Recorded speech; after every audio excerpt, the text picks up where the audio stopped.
بسم الله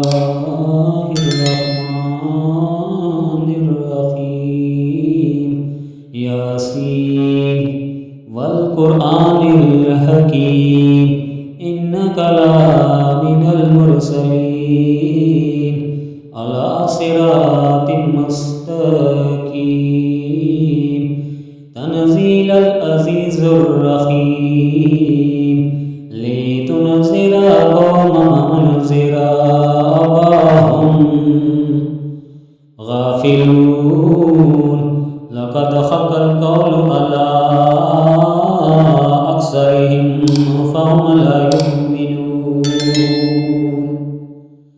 إنا جعلنا في أعناقهم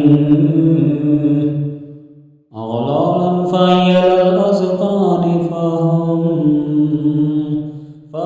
مقمحون